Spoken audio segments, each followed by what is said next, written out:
నమస్తే, welcome to our channel. నేను సౌజన్య. జనసేనాని పవన్ కళ్యాణ్కి సంబంధించినటువంటి హెలిప్యాడ్లో చిచ్చు రేగొడుతోంది వైసీపీ. సో దానికి సంబంధించి ఆ అంశాన్ని చంద్రబాబు బయట పెట్టేశారని చెప్పి టాక్ వినిపిస్తోంది. మరి ఈ అంశానికి సంబంధించి మరెన్నో విషయాలను మనకు తెలియజేయడానికి ఈరోజు మనతో పాటు ఉన్నారు సీనియర్ జర్నలిస్ట్ దుర్గా కుమార్ గారు ఉన్నారు. వారితో మాట్లాడదాం. నమస్తే అండి. నమస్కారం సౌజన్య, మన వీక్షకులు కూడా. జనసేనాని పవన్ కళ్యాణ్కి సంబంధించిన హెలీప్యాడ్కి సంబంధించి అనుమతులు ఇవ్వట్లేదు, ఇబ్బంది పెడుతున్నారు అంటే గత 2 రోజులుగా ఉభయ గోదావరి జిల్లాలో చంద్రబాబు అలాగే పవన్ కళ్యాణ్ కలిసి ఎన్నికల ప్రచార సభల్లో పాల్గొంటూ ఉన్నారు. సో దానికి సంబంధించి హెలీప్యాడ్కి సంబంధించి చాలా లేనిపోని కొత్త నిబంధనల్ని అక్కడ ఉన్నటువంటి ప్రభుత్వం తీసుకొస్తోంది, ఇబ్బంది పెడుతోంది వైసీపీ అని చెప్పేసి అని చంద్రబాబు కొన్ని ఆరోపణలు చేశారు. దీని గురించి ఏమంటారు? పవన్ కళ్యాణ్ గారిని ఇవాళ కాదమ్మా, మొదటి నుంచి వైఎస్ఆర్సీపీ టార్గెట్ చేసింది. ఏంటంటే పవన్ కళ్యాణ్ గారు రాజకీయంగా అసలు ఆయన స్థిరపడటానికి ఎట్టి పరిస్థితుల్లోనూ ఈ పార్టీ భయపడుతుంది. అంటే ఆయన వయసు రీత్యాను, ఆయనకి సినిమాలో ఉన్న గ్లామర్ దృష్ట్యా ఆయన ఎప్పుడైనా సరే ఒక పోటీదారుగా ఆంధ్రప్రదేశ్లో ఎదుగుతాడు అనే భయం ప్రతి క్షణం అనుక్షణం వైఎస్ఆర్సీపీలో కనబడుతుంది మనకి. ఆయన ఎప్పుడు ఆంధ్రప్రదేశ్ వెళ్ళినా సరే, ఎక్కడికి వెళ్ళినా సరే ఏదో ఒక మిషతో ఆటంకం కలిగించడం కూడా మనం చూస్తున్నాం. ఆయన ఒకసారి ప్రజల నుంచి వినతి పత్రాలు స్వీకరించే కార్యక్రమం పెట్టుకుంటే వైజాగ్లో హోటల్లోనే ఆయన్ని దిగ్బంధం చేశారు. అసలు అట్లా నాయకుడిని హోటల్లోనే దిగ్బంధనం చేయటం అనేది మనం ఎక్కడ చూడాల. తర్వాత భయోత్పాతం కల్పించారు. అసలు వాళ్ళ కార్యకర్తల్ని హోటల్లోకి రానివ్వలేదు, ఆయన్ని బయటికి రానివ్వటం లేదు. చాలా ఉత్కంఠ పరిస్థితులు, అంటే ఏదో ప్రమాదం, అంటే ఆయనకు హాని కలిగిస్తారనే ఒక సిచ్యువేషన్ క్రియేట్ చేశారు. కాల్పులు, లాఠీ చార్జ్ రాక వెళ్ళే పరిస్థితి వచ్చింది. లాఠీ చార్జ్ చేశారు కార్యకర్తల మీద. తర్వాత చంద్రబాబు నాయుడు గారిని అరెస్ట్ చేసిన సందర్భంలో ఆయన రాజమండ్రి వెళ్దామంటే కోదాడ దాటేటప్పటికి తెలంగాణ బార్డర్ల దగ్గరే ఆంధ్రప్రదేశ్ పోలీసులు వచ్చేసి అడ్డం కల్పించేసి వెళ్ళనివ్వాల.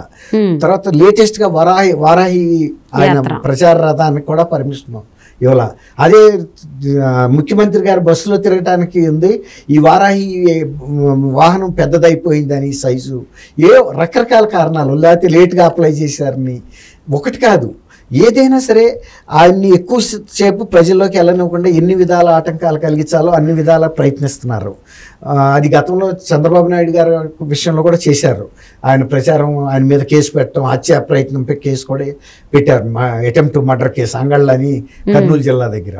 అంటే నేనేది మరీ ముఖ్యంగా చంద్రబాబు నాయుడు గారు అంటే సీనియర్ లీడరు, వాళ్ళకు ఒక లీగల్ టీం ఉంది, ఆయన ఎదుర్కోగలడు.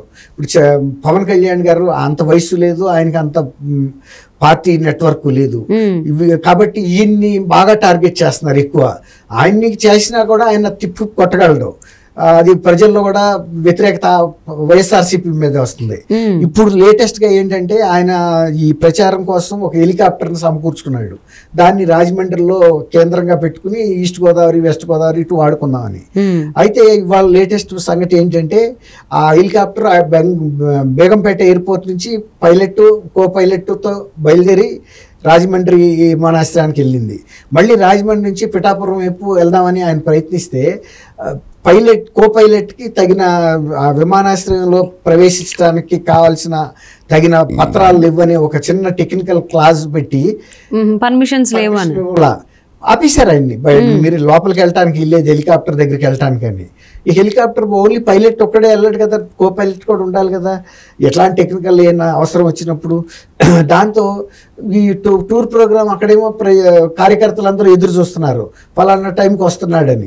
ఇక్కడ బేగంపేట నుంచి రాజమండ్రి వెళ్ళిన హెలికాప్టర్కి మళ్ళీ అక్కడ సాంకేతిక అంశాల కారణంగా కో పైలట్ని అనుమతించరని పవన్ కళ్యాణ్ గారు ఊహించరు కదా. అది సడన్ గా అనేటప్పటికి ఆయన బిత్తరపోయాడు. తర్వాత అవతల కార్యక్రమాలన్నీ వరుసగా పెట్టుకున్నారు. హెలికాప్టర్ మన చేతిలో ఉంది కదా అని. అప్పుడు ఏం చేయాలో తెలియని పరిస్థితిలో చంద్రబాబు నాయుడు గారికి చెప్తే చంద్రబాబు నాయుడు గారు ఆయన కో పైలట్ ని ఇక్కడ పంపడం జరిగింది. ఎంత చాలా టైం తీసుకునే కార్యక్రమం కదా. మళ్ళీ ఆ పైలట్ ఎక్కడున్నాడు, కో పైలట్ మళ్ళీ అతను బేగంపేట రాజమండ్రి రాక రావాలి. రాజమండ్రి దగ్గర తర్వాత కూడా ఈ లిస్ట్ లో ఫలానా ఆయన పేరుంది, మీ పేరు లేదు అనొచ్చు. తీరా వచ్చిన తర్వాత కూడా ఇప్పుడు ఆటంకం కల్పించదలుచుకోవద్దంటే మీకు లైసెన్స్ ఉంది, అన్నీ ఓకే. బట్ ఈ పర్టికులర్ హెలికాప్టర్ నడపడానికి మీకు పేరు లేదు ఇక్కడ. పైలట్ అది పలానా అయింది ఉంది, కో పైలట్ మేము ఎలా చేయనన్నా కూడా ఏం చేయడానికి లేదు. ఇవన్నీ ఎట్లా ఉంటాయంటే ఏవియేషన్, సివిల్ ఏవియేషన్ రూల్స్కి దీనికి అనుబంధంగా పనిచేసేవి. కాబట్టి వీళ్ళు ఏం చెప్తారంటే కాజు వీళ్ళు దుర్బుద్ధితో ఆపిన సివిల్ ఏవియేషన్ రూల్స్ మేము పాటించాలి, లేకపోతే మా మీద యాక్షన్ తీసుకుంటారు అని చెప్పి తప్పించుకోగలరు. ఇప్పుడు చంద్రబాబు నాయుడు గారు పంపి అప్పుడు ఆ కో పైలట్ వచ్చిన తర్వాత ఈయన వెళ్ళటానికి జరిగింది. గతంలో కూడా ఈయన హెలిప్యాడ్లు నిర్మించుకోవటానికి కూడా R&B వాళ్ళు అనేక రకాల వేధింపులకు గురి చేశారు. కొన్నిసార్లు పర్మిషన్లు ఇవ్వలేదు, ఇచ్చినా లేటుగా ఇచ్చారు. దాంతో ఆయన ఈ హెలికాప్టర్ వదిలేసుకుని వేరే ప్రత్యామ్నాయ మార్గాల ద్వారా వెళ్ళటం ఇవన్నీ వాళ్ళ కొత్త కాదు. ఇది ఇట్లాంటి చిన్న చిన్న అంశాలతో తర్వాత ఇప్పుడు అక్కడ పిఠాపురంలో కూడా ఒక ఇది పెట్టుకున్నారు హెలిప్యాడ్. ఆ విషయంలో కూడా కొంత డిలే జరిగింది అనేది ఉంది. ఇప్పటికీ కూడా ఈ హెలికాప్టర్ ని ఫ్రీగా ఆయన అనుకున్నట్టుగా త్వరగా వెళ్ళటానికి అనుమతిస్తారని మనం అనుకోలేము. ఎందుకంటే ఏ రకమైన కారణం దొరికినా సరే దొరకపోయినా సరే సృష్టించి అయినా కూడా ఆయనకు ఆటంకం కలిగించి ఆయన తెచ్చుకున్న హెలికాప్టర్ పర్పస్ దాని ఉపయోగం జరగకుండా చేయాలనేది ప్రయత్నిస్తున్నారు.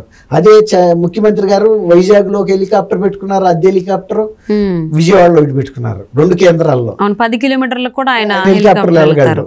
కానీ ఇతరులకు మాత్రం ఏ విధమైనటువంటి ఆటంకాలు సృష్టించాలి. అసలు ఆయన హెలికాప్టర్ మీద వెళ్తుంటే కింద ట్రాఫిక్ కూడా ఆపుతున్నారు. ఆయన హెలికాప్టర్ మీద వెళ్తుంటే కింద చెట్లు కొట్టేస్తున్నారు. అసలు వీళ్ళకి మతి ఉండి చేస్తున్నారో మతి లేక చేస్తున్నారో కూడా తెలియదు ముఖ్యమంత్రి గారికి, ప్రభుత్వ అధికారులు. జనం ఇది ఇట్లాంటి సినిమాల్లో చూసాం మనం. పైన హెలికాప్టర్లో వెళ్తుంటే కింద ట్రాఫిక్ ఆపటం అవన్నీ కూడా ఆంధ్రప్రదేశ్లో జరుగుతున్నాయి. మరి ముఖ్యమంత్రి గారు అది ఇక్కడ రేవంత్ రెడ్డి గారు తెలంగాణలో ఉంటే అసలు ట్రాఫిక్ కూడా ఆబోద్దురా బాబు, నా దోవన నన్ను వెళ్ళనివ్వండి, ప్రజల దోవన ప్రజలను వెళ్ళనివ్వండి, ఇబ్బంది పెట్టొద్దని చెప్తున్నాడు ఆయన. అట్లా ప్రజల్లో నుంచి గెలిచి వచ్చిన వ్యక్తికి తర్వాత ప్రజల్లో ఆ విశ్వాసం ఉన్న వ్యక్తికి ఆత్మవిశ్వాసం అట్లా ఉంటారు. ఈ ప్రతిదానికి అభద్రతా భావంతో ఉండి ప్రతిదానికి భయపడుతున్న వ్యక్తులు ఇది ఇట్లా ఉంటుంది ఆంధ్రప్రదేశ్లో. ఇప్పుడు ప్రతిపక్ష నాయకుల్ని ఎన్నికల టైంలో కూడా ప్రచారం చేసుకోవడానికి భయపడుతున్నావు అంటే నీ పట్ల నీకు విశ్వాసం లేదు. అంటే కూటమి అంటే వైసీపీ నాయకులు భయపడుతున్నారా? డెఫినెట్ గా ఇప్పుడు వాళ్ళు చేసింది ఏం లేదు, చెప్పుకోలేకపోతున్నారు. ఆయన చెప్పుకున్నదల్లా మళ్ళీ ఇప్పుడు వివేకానంద రెడ్డి గారి హత్య ఆయనకి ప్రధాన అంశం. ఇంకా ఆయన చేసిన ప్రగతి కానీ లేకపోతే ఆయన చేసిన 3 స్టేట్ల 3 రాజధానులు కానీ లేకపోతే మద్యపాన నిషేధమే చేయలేదు కదా. అసలు నువ్వు రానన్నావు కదా, ఎట్టా వెళ్ళగలుగుతావు ప్రజల ముందుకి? ఫస్ట్ 99 చేశా అంటున్నావు, చెయ్యింది ఏదో చెప్పు. అసలు 99 కూడా జరగలేదనే కదా జనం చెప్తుంది. ఏది జరగలేదు, 100ది జరగలేదు.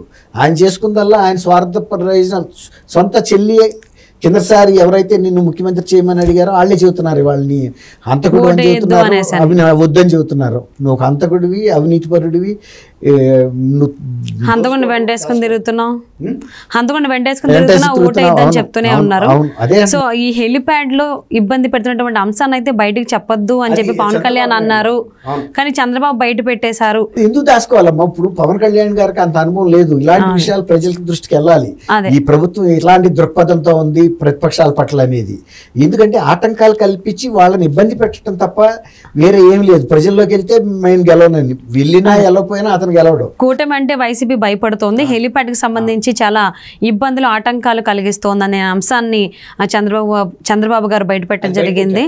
సో చూద్దామండి, మరి రాబోయేటువంటి రోజులు ఏమైనా తగ్గించుకుంటారా ఇలాంటి ఇబ్బందులు పెట్టడం వైసీపీ వాళ్ళు ఏంటనే చూద్దాం. Thank you so much Durga Kumar గారు. థ్యాంక్ యూ అమ్మా సౌజన్య, మన వీక్షకులు.